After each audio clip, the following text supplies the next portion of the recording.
nag-subject ito pressure of the liquid of a specific gravity with 1.4 on the aqueous side.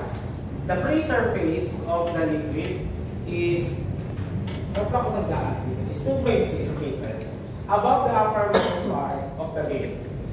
Compute or calculate the total force on the gate and the location of the center of pressure.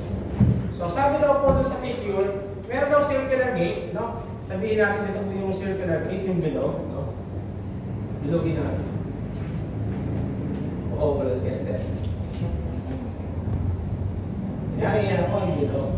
So siya po ay 1 meter yung diameter. So sabi daw po siya, doon sa other side ng gate, nandun yung hydrostatic force kasi nandun yung liquid. Diba? So sabi po, from the first surface, gaano kataas simula dito hanggang sa dulo? Siya daw po ay 2.6 meters. So, nasa other side lang daw po yung drawing natin ng plan view ha. So, dito po yung gate or dito yung circular gate. No? So, ayan. Kunyari na lang pantay siya doon. So, ito po siya. So, ito po yung gate. No? Kung ito po si center of gravity, andito po si center of gravity.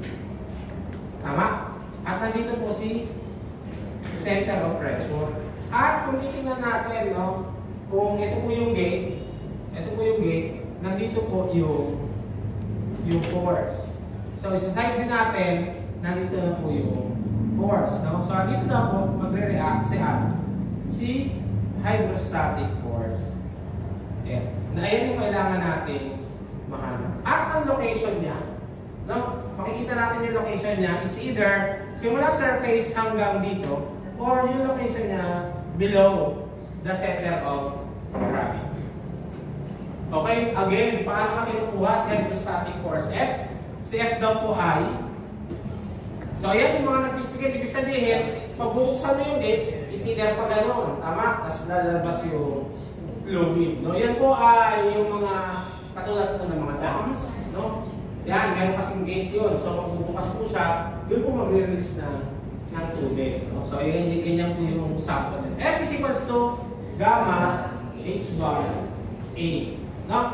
Simple lang. At meron po itong S na 1.40 yung fluid nandoon sa nagre-react sa side ng gate.